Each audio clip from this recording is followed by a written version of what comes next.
이거는 260페이지 감가상각 공부할게요.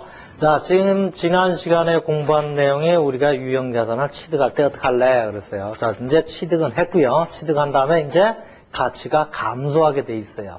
인간이 만든 거는 가치가 감소한다고 그랬죠. 그럼 그 가치가 감소한 부분에 대해서 어떻게 처리할래? 그 부분이 바로 감가상각이에요. 감가상각. 자, 감가상각이 뭐냐? 감가상각 한번 읽어보죠. 260페이지. 자, 토지나 건설 중인 자산을 제외한 유형자산은 사용이나 시간의 경과 또는 기술의 발전 등 여러 가지 원인에 의해서 물리적이나 경제적으로 그 가치가 감소해서 일정 기간 후에는 더 이상 경제적 효익을 제공하지 못한다. 그래서 회계에서는 이러한 유형자산의 가치 감소분을 측정해서 기업의 비용으로 처리하는 동시에 유형자산의 장부가에서 차감하는 회계 처리를 한다. 그러니까 가치가 다른 부분만큼을 비용 처리하고 그 부분만큼을 유형자산의 장부가액에서 빼준다. 그게 뭐냐? 그래서 이런 회계 절차를 감가상각이라고 한다. 감가상각. 자, 그런데 어쨌든 가치가 감소한다 했는데요. 얼마 따랐나요? 인간은 모르죠. 가치가 감소하긴 감소했는데 분명히 가치가 감소한 건 같아요. 그런데 얼마가 떨어졌는지는 죽었다 깨나도 몰라요. 이건 며느리도 몰라요. 자, 그러다 보니까 이제 약속을 하게 되죠. 우리가 재고자산 회계 처리할 때도 약속을 했죠. 먼저 들어온 놈이 먼저 나갔다고 치자. 자, 이런 식으로. 자, 유형자산에서도 가치가 감소했다. 그럼 어떻게 가치가 감소할 거냐. 예를 들어 n분의 1 감소했다고 그러자. 예를 들어 10년 쓴다 그럼 10년에 똑같이 10년에 10분의 1씩 감소했다. 이렇게 하는 게 정액법 내지는 뭐 정률 일정한 비율로 감소시키자. 뭐 이렇게 약속을 하게 되죠. 자, 어쨌든 얼마가 감소하게 됐는지 모르니까 약속을 할 때 그냥 주먹구구식으로 야 이만큼 감소했다고 하자 하면 안 되겠죠. 일정한 방법, 체계적인 방법이 있어야 돼요. 자, 그래서 굵은 글씨를 보죠. 밑에서 하나, 둘, 셋, 넷 보면은 체계적이고 합리적으로 배분할 수밖에 없다. 지 마음대로 야 올해는 이만큼 감소했다 20% 감소했다 그러고 내년에는 30% 감소했다 이건 안 되죠. 주먹구구는 안 되고 자 일정한 체계적이고 합리적인 방법에 따라서 감소한다. 자, 그럼 261페이지 좀 보죠. 자, 얘는 자산 취득원가의 비용화 절차인 동시에 유형자산의 내용연수 동안 제공하는 경제적 효익과 비용을 대응시켜 적정한 기간 손익을 계산하기 위한 절차로 봐야 된다. 자, 감가상각이라는 게 얼마 달았느냐 여기만 국한된다는 게 아니에요. 예를 들어서 10년 전에 건물 10억 주고 샀다. 자, 그런데 20년 동안 쓴다고 가정을 하자. 그런데 10년이 지난 현 시점에 보니까 시가는 15억이더라. 왜? 부동산 가격 무지하게 올랐죠? 그래요, 안 그래요? 올랐음에도 불구하고 지금 우리가 가치가 감소했다고 허구한 날 감가상각하고 있는 거예요. 그러다 보니까 이 감가상각은 이 자산의 평가 과정이 아니란 얘기예요. 그죠? 인플레이션 때문에 가격은 오를 수도 있어요. 오를 수도 있지만 이 감가상각은 자산의 평가 과정이 아니라 합리적이고 체계적으로 이 비용화를 시키는 절차란 얘기예요. 어떤 것을? 취득원가를. 다시 한번 261페이지 맨 위 줄여보시면 유형자산 취득원가의 비용화 절차다. 비용화 동시에 유형자산의 내용연수 동안 제공하는 경제적 효익과 비용을 시켜 적정한 손익을 계산하기 위한 절차지. 이게 지금 얼마냐 이걸 따지는 과정은 아니다라는 얘기예요. 자, 감가의 원인, 그래서 원인, 경제적 원인 나오는데요. 여러분들이 좀 읽어주세요. 물리적으로 뭐 깨지고 터지고 뭐 시간이 없어지는 부분이 있고 경제적으로 뭐 진부와 부적응 기타 등등의 원인이 있는데 여러분들이 한번 부담 없이 읽어주시죠. 자, 감가상각의 3요소에서 취득원가가 있고 내용연수가 있고 잔존가치가 있어요. 자, 취득원가는 아시는 거고요. 그 다음에 내용연수를 보시니까 내용연수가 뭐냐? 사용 가능한 연수다. 사용 가능한 연수다. 몇 년 동안 사용할 수 있느냐. 그 얘기고요. 그 다음에 잔존가치는 내가 다 쓰고 난 다음에 즉 내용연수가 10년이다. 그럼 10년이 지난 시점에 더 이상 사용이 불가능한 시점에 어떻게? 얼마 남아있느냐. 이걸 따지는 거예요. 자, 그래서 다시 261페이지로 잠깐 돌아와 보시죠. 261페이지 윗부분에 보면 그림이 하나 나오죠. 취득원가가 있고 맨 끝에 가면 잔존가치가 있죠. 그러니까 취득원가하고 잔존가치, 예를 들어 내가 건물 10억 주고 샀는데 20년 동안 사용한다. 근데 20년 후에 예를 들어 1억에 팔 수가 있다. 예를 들어 뭐 고철덩어리 기타 등등을 1억에 팔 수 있다. 그럼 내가 10억에 사가지고 사실은 마지막에 1억 남는 거예요. 얼마 쓴 거예요? 9억 원이란 돈을 쓴 거죠. 그럼 이 9억 원을 어떻게 나누기 20년 동안 나눠서 비용화 시키는 거예요. 이 잔존가치는 어쨌든 남겨놓고 이건 남아있잖아요. 내가 실질적으로 비용화돼야 될 금액이 10억 주고 샀는데 1억 남아있으니까 9억을 그 기간 동안, 내역연수 동안, 사용 가능한 기간 동안 계속 비용화하는 절차다. 이렇게 되는 거고요. 자, 그럼 이 잔존가치는 어떻게 계산할래? 잔존가치는 262페이지 세 번째 잔존가치의 두 번째 문단 보시면 기업회계 기준에서는 잔존가액을 내용연수 경과 후 유형자산의 추정 처분가액에서 처분과 관련된 비용을 차감한 잔액으로 하고 있다 그랬어요. 여기서 많이 듣던 얘기네요. 어디서 들어봤어요? 재고자산 공부할 때 순실현 가능가액에서 NRV, Net Realizable Value 했죠? 그때도 어떻게 했어요? 추정판매가액 빼기 추정판매 비용. 그죠? 똑같은 개념이에요. 얘도 나중에 파는 가격이 얼마냐, 파는데 들어가는 돈이 얼마 들어갈 거냐 해서 계산한다. 자, 네 번째 감가상각의 표시 방법. 감가상각의 표시 방법. 자, 감가상각의 표시 방법은 직접법하고 간접법 내지는 충당금 설정법이 있다. 자, 직접법이 있고 간접법인데 얘가 있네요. 감가상각의 표시 방법, 감가상각의 표시 방법 해놓고 직접법 바로 밑에 보면 얘가 있네요. 100만 원짜리 기계장치를 5년 그래요. 이렇게 봐요. 자, 100만 원짜리 기계장치를 샀다. 근데 5년 동안 사용 가능하다. 여기를 좀 보세요. 자, 100만 원짜리 기계장치를 샀는데 5년 동안 사용이 가능하다. 이렇게 봤을 때. 자, 그럼 1년 전, 예를 들어 이제 정액으로 5년 동안 사용하니까 매년 20만 원씩 달았다고 치자. 이렇게 우리가 봐요. 정액법으로 한다고 보죠. 자, 100만 원짜리를 샀다. 그럼 샀다. 분기가 어떻게 돼요? 차변에 기계장치 100만원 대변에 현금 100만원 이렇게 될 거예요. 자, 1년 후에 20만원이 달았죠. 20만원이 다르니까 어떻게 표시, 이제 감가상각을 해보죠. 자, 감가상각할 때, 자, 기계장치 가치가 20만원어치 달았다. 그럼 어떻게 자산이 줄은 거죠. 그럼 어떻게 대변에다가 기계장치 20만원 줄었는데 왜 줄었는데 썼는데 그냥 쓴 게 아니라 지가 저절로 다른 거다. 그래서 감가상각비. 자, 요렇게 회계 처리할 수가 있어요. 요 방법이 뭐다? 직접법이다. 직접법. 자, 그렇다면, 자, 대차대조표를 보죠. 대차대조표 1번 유형자산, 2번 고정자산, 1번 투자자산, 2번 유형자산. 유형자산 1번 기계장치. 자, 요렇게 회계 처리했을 때는 1년 후에는 어떻게 돼요? 80만원 이렇게 되겠죠? 자, 2년 후에는 어떻게 돼요? 여기가 60만원. 3년 후에는 40만원. 5년 후에는 제로. 그렇죠? 이렇게 될 거예요. 이렇게 표시하는 게 직접법이다. 자, 그런데 이렇게 표시를 하다 보니까 문제가 있다는 거예요. 예를 들어 현재 지금 80만원이 남아있다. 이렇게 해놓으면은 어떤 문제가 있느냐?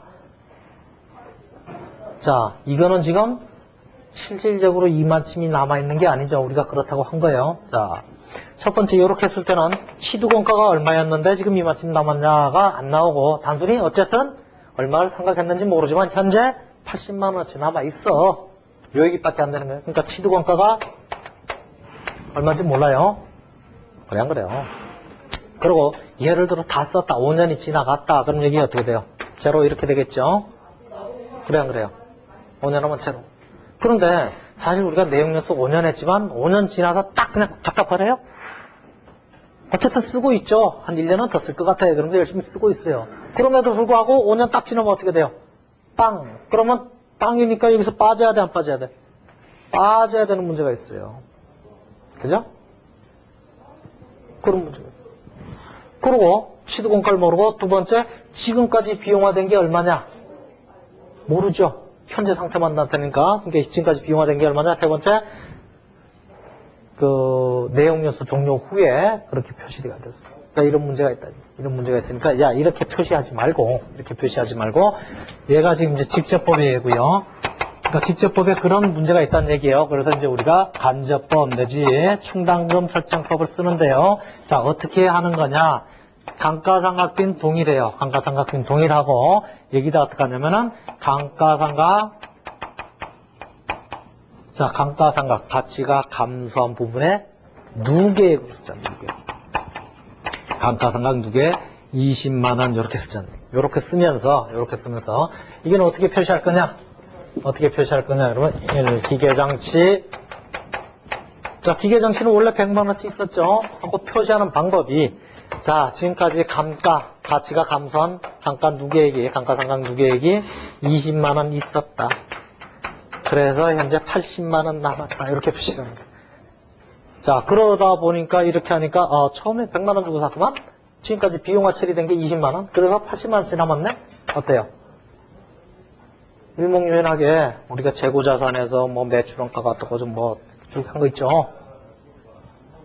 그런 것처럼 어떻게? 처음에 100만 원 있었구만. 그 다음에 20만 원이 떨어져 나갔네. 그래서 현재 얼마나?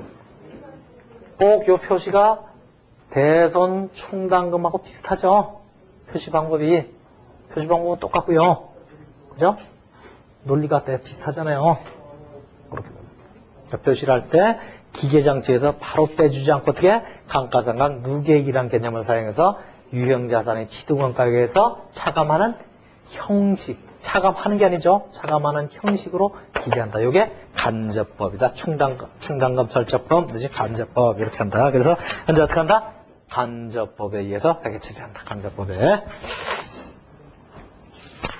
자, 그 다음에 감가상각의 방법 해서 쭉 나오는데요. 그 263페이지 맨 밑에 보면 정액법이 있고, 정액은 뭐예요? 금액이 같다는 얘기예요. 그 다음에 가속상각법. 가속이 뭐예요? 악셀에다를 우리가 유식한 말로 뭐라 가속이라고, 가속 페달이라고 그러죠?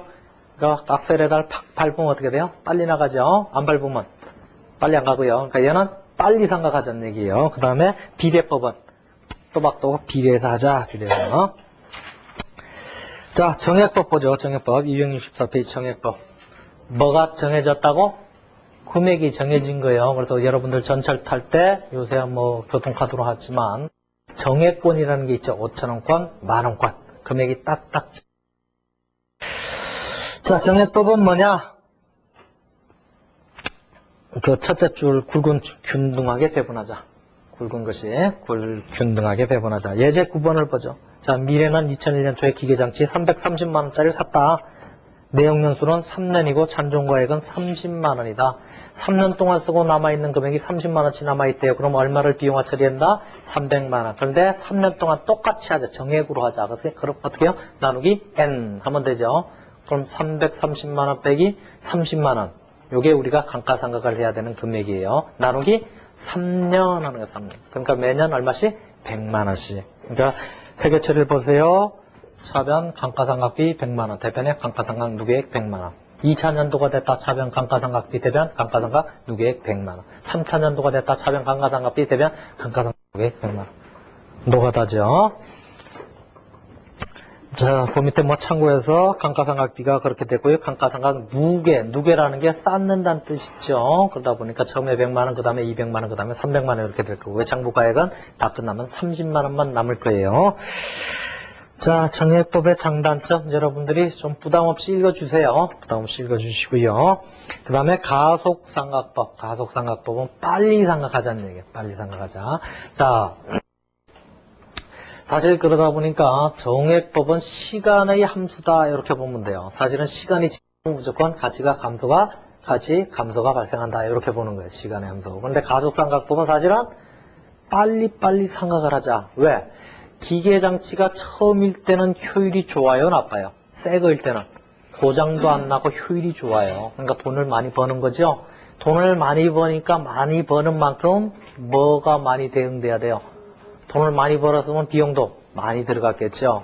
많이 달았을 거예요. 그래서 처음 부분에 많이 생각을 하자. 시간이 지날수록 고장도 많이 나고 효율도 적다. 그러다 보니까 수익이 적다. 적으니까 비용도 적게 대응을 시키자. 이런 관점에서 보는 게 가속상각법이에요.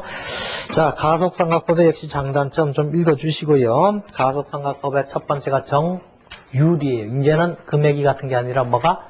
유리 같아요. 비유리 같고요. 그 다음에 두 번째 이중체감법이 있고요. 세 번째 연수합계법이 있다. 그래서 정률법 먼저 보죠.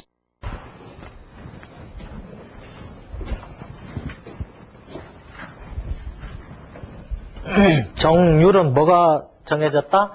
비율이 정해졌다. 그래서 정률은 뭐냐? 상각률이. 정률은 어떻게 하느냐면은 감가상각비를 어떻게 계산하느냐? 감가상각비를 어떻게 계산하느냐? 에는 취득원가 곱하기 상각률. 그러니까 취득원가에다 상각률을 하는데 이 상각률이 어떻게 된다? 야가 정률이다. 비율이 프로테지가 항상 정해져 있다. 이렇게 하시면 되고요. 이 상각률은 어떻게 계산하느냐? 1 빼기 루트 n 취득가 잔존가. 이렇게 계산해요. 정률은 1 빼기 루트 n 취득가 잔존가. 취득가분의 잔존가다. 또 이걸 써놓으니까 선생님 이 정도 하려면 또 참 나는 수학적 실력이 없어 못하는데요. 또 그런 친구들 있죠. 못해도 돼요. 나도 못해요. 이거 나도 못 풀어요. 그래서 이거는 이 비율은 어떡한다? 나도 못 풀고 여러분도 못 푸니까 가르쳐주겠죠.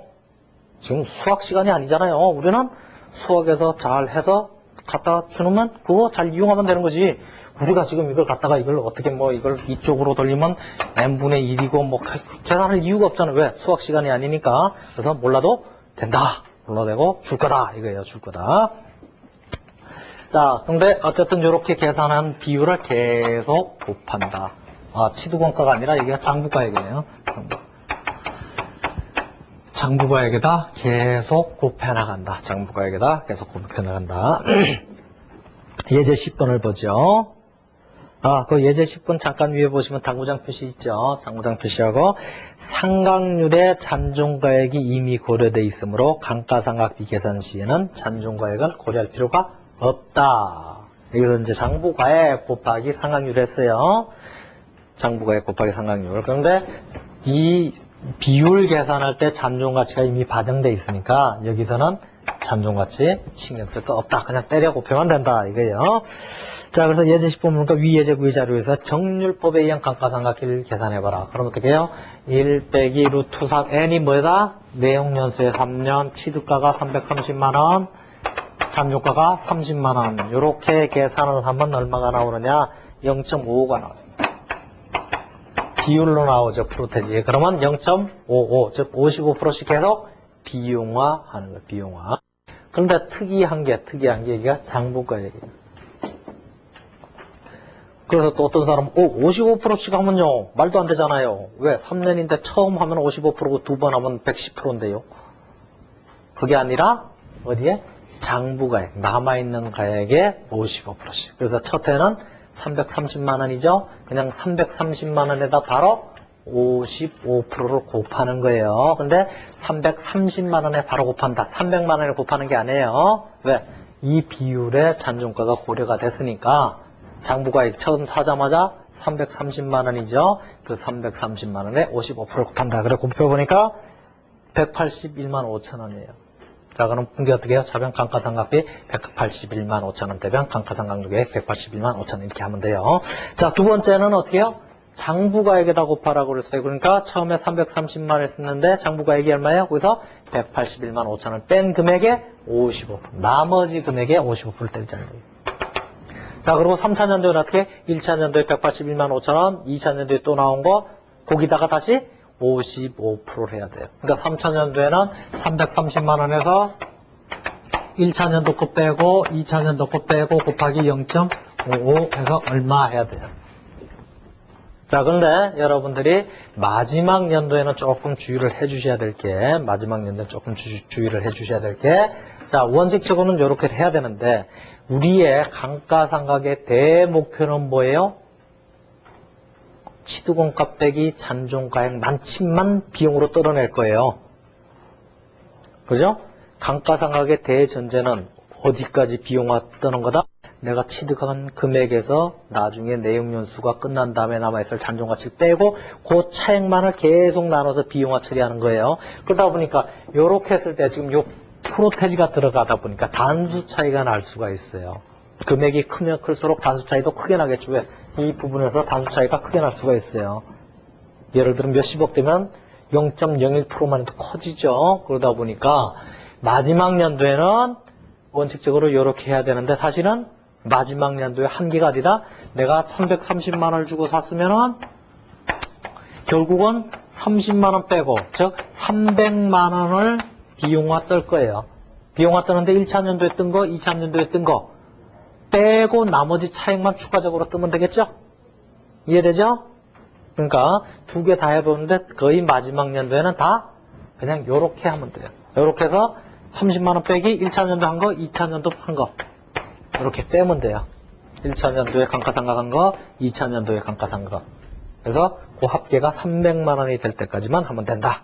그거만 주의하시면 되고요. 자, 그 다음에 두 번째 이중체감법. 이중은 따블이죠. 따블. 자, 따블인데 뭐의 따블이냐? 정액법의 따블이다. 이렇게 알아두시면 정액법의 따블. 자, 지금 이 문제 같은 경우는 내용연수가 3년이죠. 자, 그러면 정액법 같은 건 어떻게 써요? 매년 3분의 1씩했죠? 그런데 정액법의 따블이니까 3분의 곱하기 2 하면 되죠? 매년 3분의 2씩. 3분의 2는 0.66667. 66.66667% 태지만큼만 하면 되죠? 그냥 그래요. 어려워요? 그렇게 하자네. 이 비율을 계산할 때. 자, 역시 예제 11번을 보죠? 이제 이중체감법으로 하라. 그럼 어떻게 하면 돼요? 자, 1차 연도에는 330만원 곱하기 0.66667. 2차 연도에는 330만원 빼기 1차 연도에 한 거 빼서 곱하기 0.6667. 3차 연도에는 330만원 빼기 1차 연도에 한 거, 2차 연도에 한 거 빼고 곱하기 0.667. 이렇게 하시면 돼요. 근데 역시 3차 연도 이 비율로 프로테지 반올림 하다 보니까 마지막엔 역시 어쨌든 감가상각 누계액이 300만원만 되게 만들어주면 된다. 여러분들이 그렇게 알아두시면 되고요. 자, 어쨌든 지금 이런 방법들의 특징이 뭐다? 앞부분에 많이 하겠죠. 초에 많이 한다. 초에 비용이 많이 떨어진다는 얘기예요. 자, 그 다음에 세 번째가 연수합계법이다. 연수합계법. 자, 예를 들어 지금 3년이죠. 3년이니까 연수가 1년, 2년, 3년이에요. 그러니까 연수의 합계는 1년 더하기 2년 더하기 3년. 이게 연수합계죠. 그러면 이게 6년이 되네요. 자, 지금 가속상각법이에요. 가속상각법이니까 자, 우리가 분수 공부할 때 6분의 6도 1이고 100분의 100도 1이죠. 자, 어쨌든 우리가 2를 생각한다. 2를 생각하는데 자, 연수합계법의 의미는 뭐냐면은 좀 빨리 앞부분에 생각하자. 그런데 연수를 좀 잘 쭈물딱 해서 연수를 기준으로 한번 해보자. 그래서 연수를 하게 되니까 6년이더라 이게. 자, 어쨌든 우리가 해야 될 거는 6분의 6인데 1차 연도에 연수의 거꾸로 6분의 3. 2차 연도에는 6분의 2. 3차 연도에는 6분의 1. 다 합치면 6분의 6. 1이 되는 거예요. 이런 식으로 생각하잖아요. 5년이다 그러면 1, 2, 3, 4, 5 합계가 15인가요?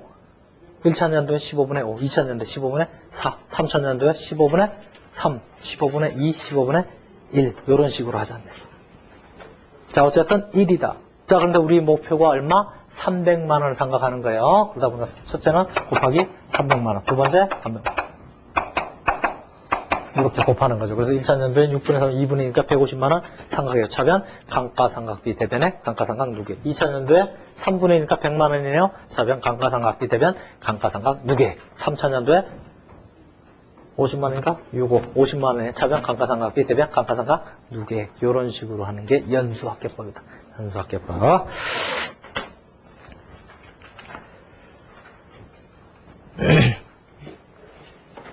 자, 비례법 보시죠. 비례법. 자, 비례법에서 268페이지 맨 밑에 보면 작업시간 비례법이 나오고요. 그 다음 페이지 보시면은 생산량 비례법이 나와요. 작업시간 비례법. 비례법, 생산량 비례법. 자, 작업시간 비례법은 뭐냐?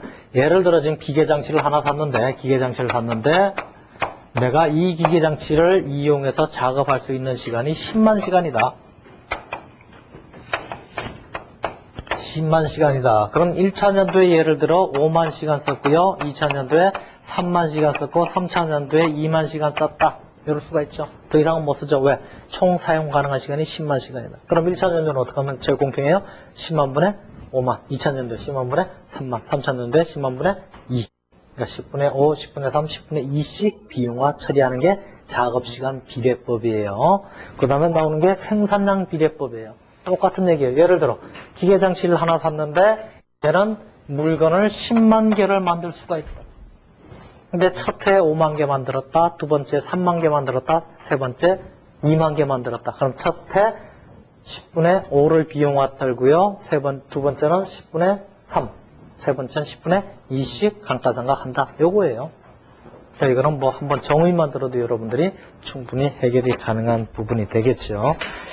자, 그런데 어쨌든 우리가 감가상각을 하는데 감가상각의 대전제, 목표가 얼마를 하는 거다? 취득원가 빼기 잔존가치를 뺀 부분만 우리가 비용을 떨 거예요. 그 비용을 정액으로 하자. 똑같은 금액으로 하자. 정률로 하자. 그래서 정률에서 뭐 정률, 이중체감, 연수학계법, 뭐 생산량 비례 어쩌니 저쩌니 뭘 해도 결론은 뭐다? 우리가 취득원가에서 잔존가치의 차액만큼을 비용화 떨자 이거예요. 근데 그 비용을 얼마씩 어떻게 떨어나갈 거냐? 그거는 이렇게 여러 가지 방법에 의해서 합리적이고 체계적으로 우리가 비용화 떠는 거다. 비용을 하는 거다. 그렇게 알아두시면 되고요. 자, 거기서 자, 여러분들이 뭐 감가상각은 너무 쉬워요. 한번 그 방법의 정의만 알면은 뭐 회계처리라든지 기타 등의 방법에서 뭐 아무것도 아니죠. 거의 뭐 노가다 수준이에요. 노가다 수준. 자, 그러다 보니까 무시하는 경향이 있어요. 무시하는 경향이 있는데 꼭 풀어보셔야 돼요. 꼭 풀어보시고요. 자, 주의하실 점이 지금 비율이 들어가는 친구들이 있어요. 비율 중에서 특히 그 이중체감법하고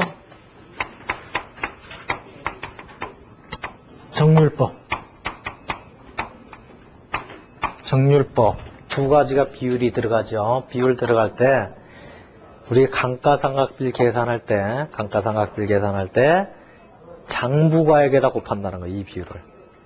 그러니까 330만 원짜리다 처음이었으면 잔존가액이 30만 원이 있더라도 어떻게?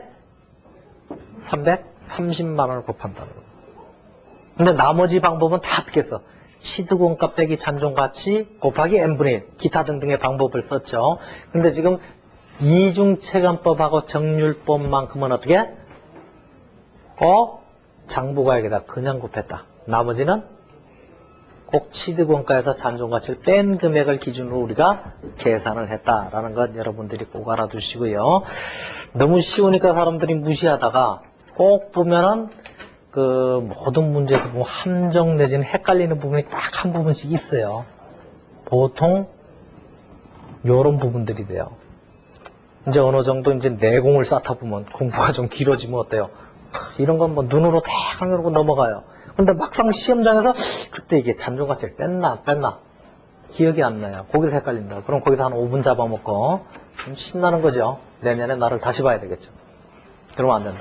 그러니까 사소한 데서 실수하면 안 돼요. 이건 그야말로 사소한 거예요. 그런데 그게 사소한 게 사람의 발목을 잡고 환장하게 만든다 이거죠. 그래서 여러분들이 그런 데서 주의하자.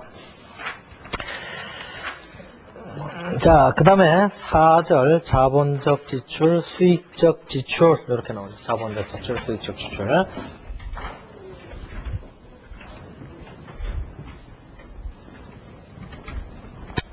자, 유형자산을 취득했다. 그러면 걔가 그만 쓰고 그 문 닫을 때까지 돈이 한 푼도 안 들어갈 거냐? 아니란 얘기죠. 예를 들어 우리가 에어컨을 샀다 그러면 가끔 가스도 주입해야, 에어도 주입해 줘야 되죠. 뭐 에어컨 액인가 뭐를 주입도 해줘야 돼요.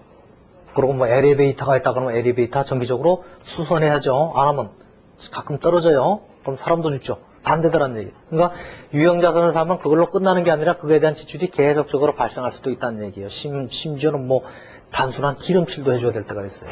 뭐 기름칠 값 그거 얼마 들겠어요? 예를 들어 200원어치. 뭐 이렇게 기름칠을 해야 될 때도 있고 아니면 엔진 자체를 다 뜯어 고칠 때도 있고 하여튼 여러 가지 비용들이 발생한다는 얘기예요. 유형자산을 취득한 이후에 여러 가지 비용들이 발생한다. 지출들이 발생하는데 그것을 어떻게 처리할 거냐. 자, 그래서 270페이지 보면 자본적 지출과 수익적 지출이 있다. 자, 유형자산을 취득한 후에 여러 가지 비용들이 발생하는데요. 그 비용들을 어떻게 처리할래? 그래서 회계 처리하는 방법에 따라서 자본적 지출이냐, 수익적 지출이냐. 그냥 자본으로 처리하자. 그게 자본적 지출이에요. 즉, 자산으로 그대로 처리하자 하는 게 자본적 지출이고요. 수익적 지출은 수익하고 관련된 거니까 바로 비용으로 떨어버리자 하는 게 수익적 지출이에요. 자, 자본적 지출 보면은 두 번째 문단에 270페이지에 두 번째 문단에 굵은 글씨만 봐요. 내용 연수를 연장시키거나 가치를 실질적으로 증가시키는 지출은 그 밑에 보시면 자본적 지출로 처리하자. 근데 자본적 지출에 보니까 그 바로 앞에 당해자산의 장부가액을 증가시키도록 하자. 그래서 당해자산의 장부가액을 증가시키는 걸 우리가 자본적 지출이다.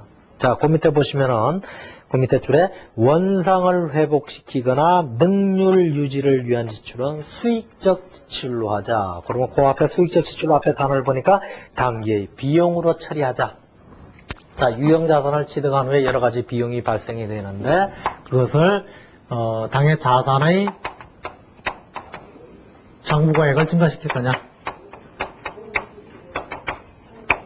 비용으로 떨 거냐.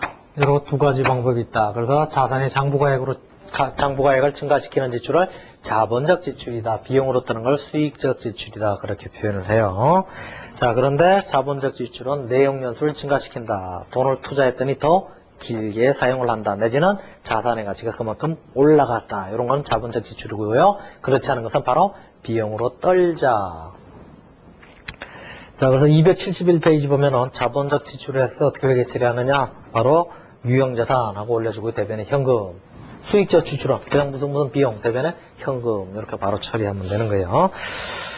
자, 그래서 뭐 유형별 구분해서 증설, 계량 및 대체, 재배치 및 이전, 수선 및 유지 쭉 나오는데요. 간단한 정의만 알아도 증설, 건설할 때 설자가 들어갔죠. 커요. 그러다 보니까 보통 자본적 지출로 처리해요. 자, 예를 들어 이제 수익적 지출의 가장 대표적인 예가 금액으로 따지면 안 돼요. 금액으로 따지면 안 되고요. 자, 예를 들어 여러분들이 가끔 전철이나 버스 뭐 기타 등등의 차를 타고 여의도 옆을 지나갈 때 보면은 63빌딩에도 유리창 닦는 거 봤어요? 안 봤어요? 63빌딩도 유리창 닦아요. 난 가끔 보는데. 못 봤어요? 한번 관심 있게 보세요. 그러니까 관심 있게 보는 거하고 관심 없게 보는 거하고 달라요. 나는 관심 있게 보죠. 왜? 63빌딩도 유리창을 닦고 그럼 저 닦는 비용이 그럼 몇 억 들어갈 거예요 아마. 그래 안 그래요? 63층에서 유리창 닦기 시작해봐. 4박 5일 갖고 안 되죠. 부지하게 길고 닦고 또 위험수당을 줘야 돼요. 그러니까 돈이 많이 나가요. 자, 63빌딩에 유리창 닦았다고 63빌딩의 가치가 올라가요? 더 오래 써요? 아니죠. 근데 돈은 무지하게 많이 나가요. 그럼에도 불구하고 어쨌든 돈이 들어갔는데 많은 돈이 들어갔지만 그러니까 돈의 금액 갖고 중요성을 따지면 안 돼요. 자, 그렇게 투자했는데 63빌딩의 가치가 증가한다든지 아니면 내용 요소가 증가한 건 아니에요. 그러다 보니까 그런 지출은 뭐예요? 수익적 지출로 그냥 비용으로 바로 떨어버리는 거예요. 그런데 63빌딩에 엘리베이터가 고장났다. 엘리베이터를 고쳤다. 역시 많은 돈이 들어갔겠죠. 그런데 엘리베이터가 없으면 사실 63빌딩 누가 가요? 아무도 안 가요. 그러다 보니까 그런 거는 보통 뭐예요? 보통 자본적 지출로 처리하는 거예요. 자, 증설. 증설이 뭐냐? 기존 설비에 새롭고 독립적인 자산을 부과하거나 기존 설비를 확장하는 거다. 설이니까 건설하는 게 들어가니까 조금 큰 개념이죠. 그러니까 자본적 지출로 보통 처리하고요. 계량과 대체가 나오는데 계량은 보니까 여러분들 지금 세대가 지금 안 그런데 옛날에 새마을 운동이라는 게 있어요. 그래서 새마을 운동의 대표적인 게 노래가 있죠. 뭐 새벽종이 울렸네. 새아침이 밝았네. 너도 나도 일어나 어쩌고 저쩌고 하면서 새마을 운동의 첫 번째가 지붕 계량했죠. 그러고 아궁이 계량했어요. 그죠? 그럼. 지붕을 풀잎이 아니라 쌀나무로 엮었죠. 지붕을 볏짚이라고 그러죠. 지금은 쌀나무라고 그래요. 아니까 쌀나무라고 그러게요. 자, 볏짚을 걷어내고 지붕을 슬래트 내지 뭐 함석, 기타 등등을 얹었어요. 그러면서 지붕 계량이라고 그렇고 아궁이 계량이라고 그랬죠. 아궁이는 나무 잘라다가 뗐죠. 근데 아궁이를 뭘로 고쳤어요? 연탄으로 많이 바꿨죠. 그러면서 아궁이 계량했다고 그랬어요. 그러다 보니까 조금 커요, 작아요? 조금 커죠. 개념이. 안 커요? 지붕 확 뜯어 고쳤어. 그러다 보니까 걔는 보통 이제 자본적 지출로 많이 봐요. 그러니까 계량은 교체된 부분이 기존 자산의 기능을 현저히 계산했다. 그렇죠? 자, 대체는 뭐예요? 교체된 부분이 기능상 실질적으로 전과 동일하대요. 그러나 기존 자산의 내용 연수를 증가시키는 결과만 가져오는 걸 대체다. 보통 이제 그러다 보니까 내용상 보니까 자본적 지출하고 관계가 많겠네요. 조금 어려우니까 한번 읽어봐요. 예를 들어보자. 건물 냉방 장치를 기존의 용량보다 큰 용량으로 바꿨다. 그럼 뭐예요? 그게 대체래요. 계량이래요. 그러니까 기존에 예를 들어 200cc를 뭐 1000cc로 바꾸더니 대체예요. 그 다음에 기존의 용량과 동일한 용량을 가진 새로운 냉방 장치로 교체했다. 지금 저 뒤에 있는 에어컨을 똑같은 크기로 바꿨다. 여기 뭐야? 대체다. 그러니까 보통 그런 개념들은 자본적 지출로 들어가겠죠. 그 다음에 재배치 및 이전. 얘는 옆에 보니까 양자가 가능하대요. 돈 많이 들어갔으면 자본적, 아니면 수익적. 수선 및 유지 역시 양자가 가능하대요. 자, 그런데 여러분들이 여기서 이제 그게 중요한 게 아니고, 물론 객관식에서는 야가 자본적 지출이냐 수익적 지출이냐 그게 중요하지만요. 자, 어쨌든 자본적 지출과 수익적 지출에서 그게 중요한 거 아니고, 그 밑에 보면 자본적 지출과 감가상각이 중요하다. 자, 우리가 자본적 지출의 경우에 자본적 지출의 경우에 내용 연수를 증가시키거나 자산의 가치를 증가시키는 거예요. 그러니까 우리가 아까 내용 연수 몇 년 동안 쓰냐? 그럼 몇 년에 나눠서 처리했는데 내용 연수가 길어졌어요. 그럼 어떻게 돼요? 변경을 해야 되죠. 길어진 걸로 변경을 해야 되고 또 자산의 가치가 증가했으면은 우리가 원래 감가상각 대상 금액이 얼마다? 취득원가 빼기 잔존가치에서 그 차액을 우리가 비용으로 떨어갔는데 자산의 가치가 올라갔으니까 역시 그것도 증가했죠. 자, 그럼 어떡할래? 그럼 시킨 대로 하면 돼요. 가치가 증가한 만큼 내용 연수가 증가한 만큼 나눠서 해주면 되겠죠. 자, 예제 14번을 보죠. 자, 예지가 보유하고 있는 기계장치에 대한 자료는 다음과 같다. 5만 양, 예상량수 8년, 예상 잔존가치 2,000원. 자, 2001년 12월 31일 현재 이 기계의 취득 시점 이후 3년이 경과한 현재 정액법에 의한 감가상각 누계액은 18,000원이다. 왜? 자, 5만원 빼기 2,000원, 48,000원이네요. 48,000원을 몇 년 동안? 8년. 그럼 68, 48. 매년 6,000원씩 감가상각을 했죠. 그런데 3년 했죠? 36, 18. 그래서 18,000원이에요. 그러니까 취득원가가 8만원, 내용연수가 8년, 현재 감가상각 누계액이 18,000원. 잔존가치가 2만원, 현재 감가상각 누계액이 18,000원. 왜? 6,000원 곱하기 3년. 그래서 이런 상태가 돼 있었다. 이런 상태. 그런데 어떤 일이 있었냐면은 회사는 2002년 초에 15,000원을 현금 지출했다. 15,000원을 현금을 지출했더니 기계장치의 내용연수는 플러스 5년이 더 연장되고요. 그 다음에 잔존가치도 2만원이 아니라 잔존가치는 3,000원으로 변했네요. 3,000원. 이렇게 됐다. 회계 처리해라. 자, 자본적 지출과 감가상각하고 관련된 회계 처리. 자본적 지출이 되니까 돈이 15,000원이 더 나가니까 내용연수가 5년이 늘어났어요. 자, 어쨌든 자본적 지출로 처리해야 된다. 그럼 이제 얘가 지금 기계장치네요. 자, 15,000원이 나갔다. 그럼 대변에 현금이 15,000원 나갔고요. 나갔는데 그냥 비용으로 들어가는 게 아니라 내용연수가 증가했으니까 어떻게? 자본적 지출로, 즉 기계장치의 장부가액을 증가시킨다. 어떻게 해요? 대변에 15,000원 나가고요. 차변에 기계장치 15,000원 올려줬어요. 자, 기계장치에 15,000원 올려주니까 취득원가는 8만원이고 취득원가 8만원이었고 지금까지 쓴 게 얼마예요? 18,000원치 썼죠. 말하자면. 그럼 현재 남아있는 게 얼마예요? 8만원에서 18,000원을 빼니까 62,000원 남아있죠. 그런데다가 얼마가 더 투자가 됐어요? 15,000원이 더 투자가. 자, 그럼 우리가 77,000원이 현재 남아있는 거죠.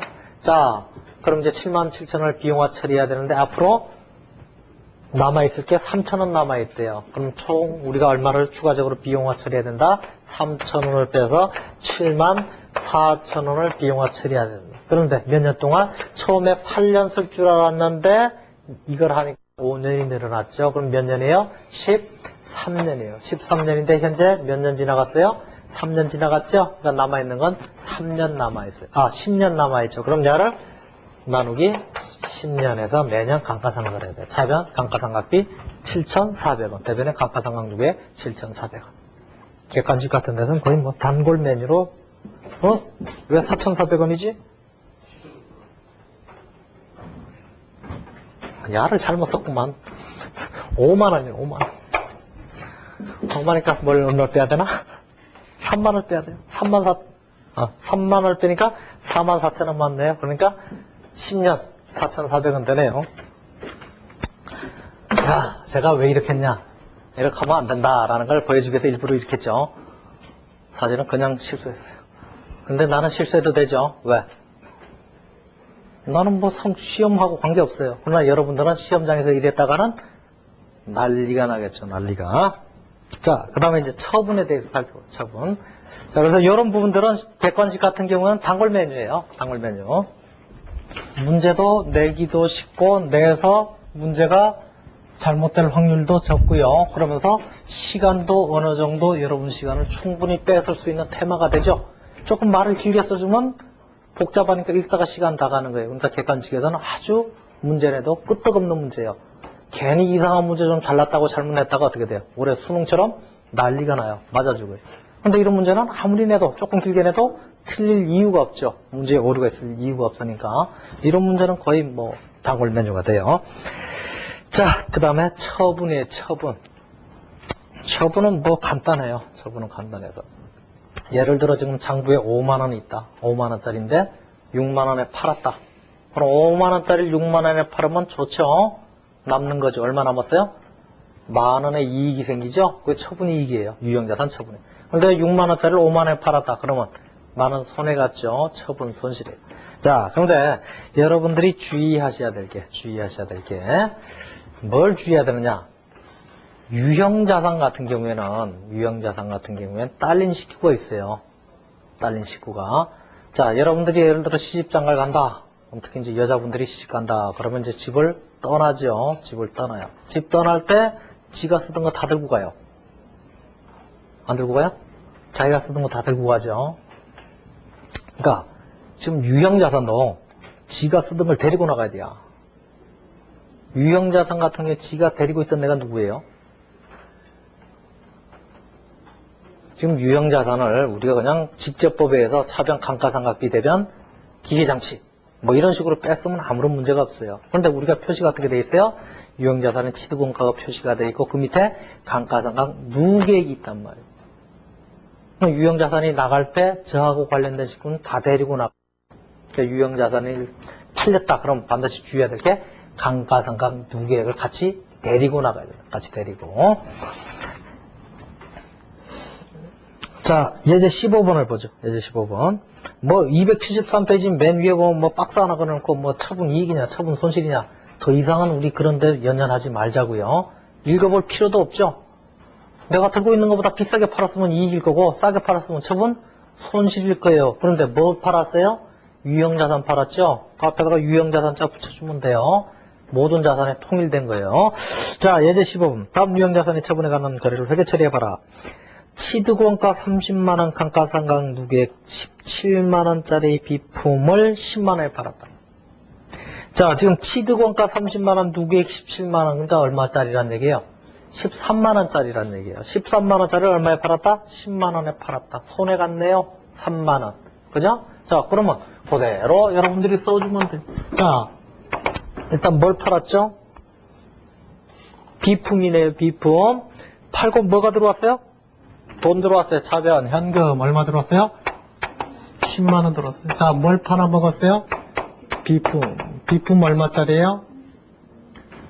장부에는 어떻게 됐어요? 취득원가 써있고 그 밑에 감가상각누계액을 차감하는 형식으로 써있죠. 그러다 보니까 얼마예요? 30만 원을 빼줘. 자, 30만 원을 빼주면서 얘에 딸린 식구가 누구라고요? 감가상각누계액이 있죠. 감가상각누계액을 데리고 나가야 돼. 자, 감가상각누계액이 현재 어디 있어요? 차변이 있어요? 대변이 있어요? 분계를 생각해요. 감가상각비 분계 어떻게 했어요? 차변, 감가상각비, 대변, 감가상각누계액. 원래 대변이 있는데 그쪽 데리고 왔죠. 대손 충당금, 차변, 대손상각비, 대변, 대손 충당금 했는데 표시할 때 어떻게 데리고 왔을 뿐이에요. 원래 위치는 어디에요? 대변이에요. 지금 감가상각누계액이 어디 있다고? 대변에 얼마가 있을 거예요? 17만 원 있을 거예요. 그럼 없애려면 차변으로 데리고 와야 돼요. 감가상각 누계액 얼마라고 그랬죠? 17만 원.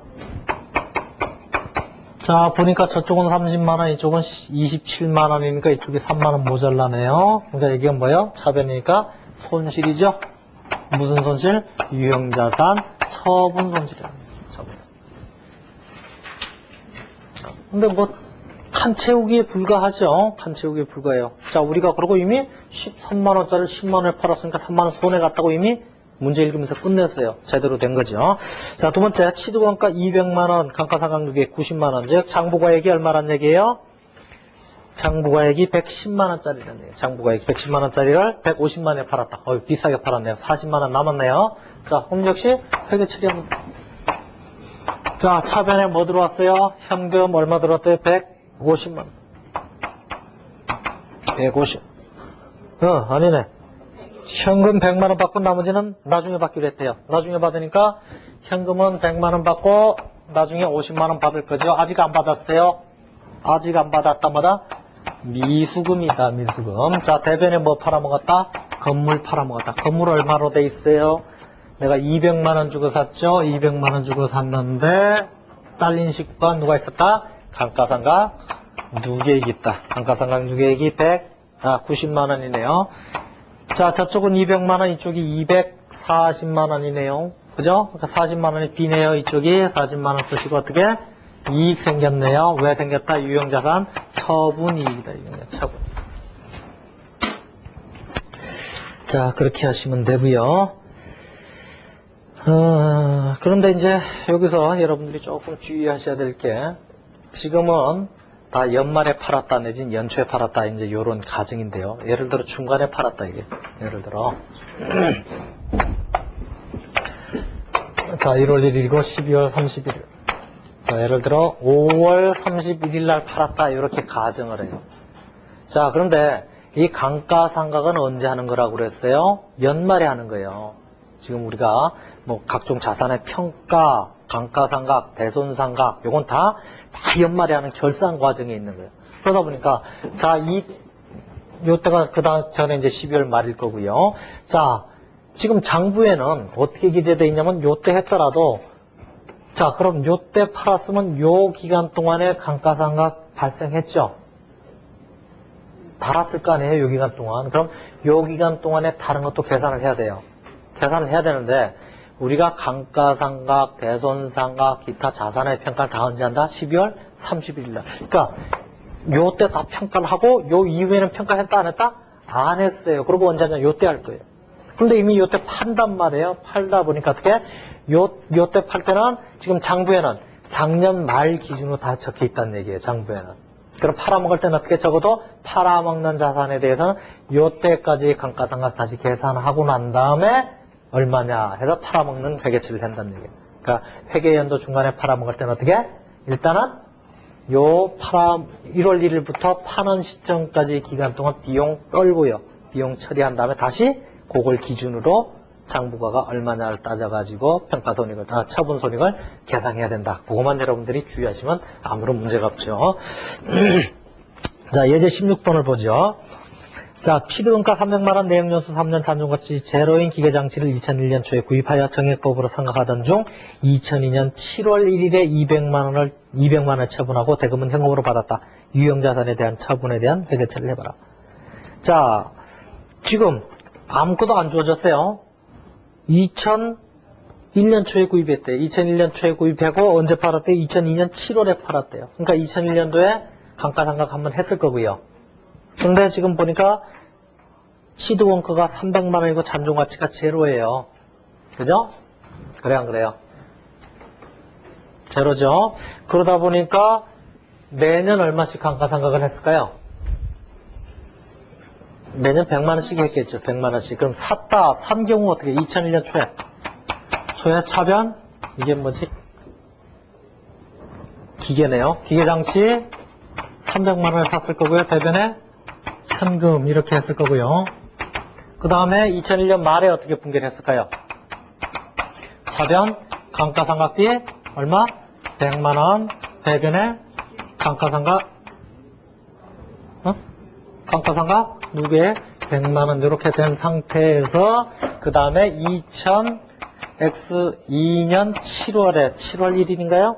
7월 1일에 팔았다고 그랬어요. 그럼 현재 장부에는 어떻게?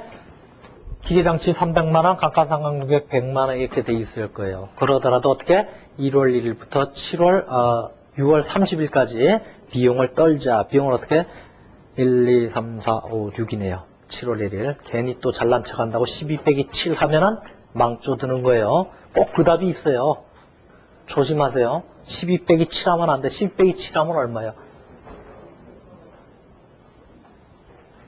7개월 동안 비용을 떨면 안 돼. 왜? 7월 1일 날 팔았어요. 그럼 6월 30일까지 해서 팔아냈대요. 그러다 보니까 어떻게? 1, 2, 3, 4, 5, 6 해야 돼요. 그럼 6개월이죠? 그럼 이제 뻔하잖아. 100만 원씩 회계 처리했는데 반이 12분의 6이니까 50만 원 어떻게 차변 감가상각비 50만 원 대변은 감가상각 누계 50만 원 하고 들어가야 된다. 하고 어떻게 팔았다. 얼마에 팔았다? 현금 200만 원에 팔았대요. 현금 200만 원. 자, 대변에 그럼 뭘 빼줘요? 기계 빼줘야죠. 기계 얼마짜리요? 300만 원이에요. 자, 감가상각 누계가 얼마예요? 처음에 100만 원 했을 거고 그 다음에 50만 원 했죠. 그러니까 150만 원. 지금 대변이 있으니까 걔 데리고 나가려니까 차변으로 와야죠. 감가상각 누계에 150만 원.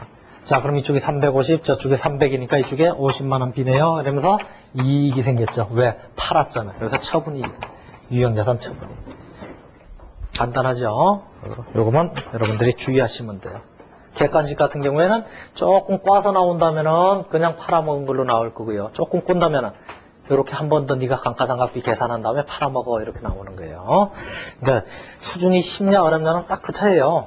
문제는 하나인데 그걸 네가 한 번 더 나름대로 짝으로 굴려가지고 다시 계산해서 한 번 더 계산 과정을 거쳐라 하는 게 꼭 문제예요. 그리고 어려운 문제고. 근데 쉽게 내려면 그냥 팔아먹었다. 12월 말에 그냥 팔아먹었다. 그러면 쉽잖아요. 감가상각 요거 회계 처리 안 해도 되잖아. 그 차이예요.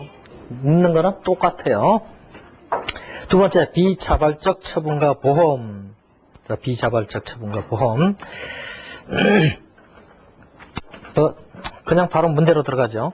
자, 다음 유형자산의 화재와 관련된 일련의 회계처리를 나타내라. 자, 도구는 2001년 초에 공장건물 400만 원에 구입했고요. 구입 즉시 보험에 가입했다. 자, 동건물의 내용연수는 5년, 잔존가액은 없다. 5년 동안 상각을 하네요. 정액법으로 하네요. 그러다 보니까 2001년 초에 샀고요. 400만 원 5년에 그럼 매년 5, 8, 40, 80만 원씩 감가상각 하겠네요. 자, 2003년 9월 말에 공장 건물에 화재가 발생해서 공장 건물이 모두 홀랑 탔대요. 자, 그리고 2003년 말에 보험회사로부터 어쩌고저쩌고 나왔어요.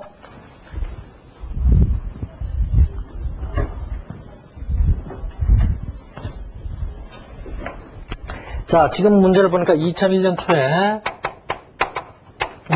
초에 사가지고 1년 말 2, 3, 4, 5 이렇게 돼 있네요. 자, 5년 동안 쓴다.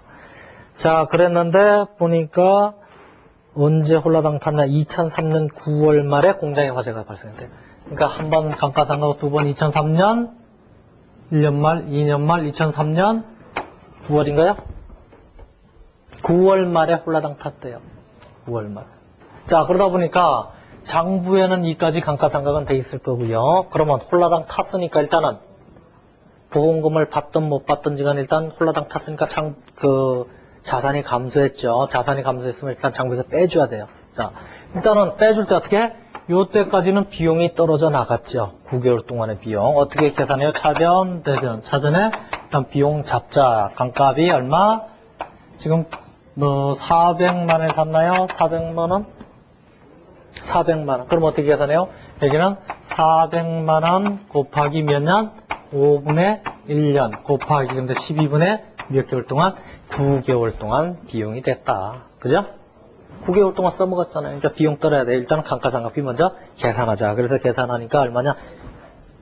60만원. 감값이 60만원. 대변 감가상각 누계액 60만원. 이렇게.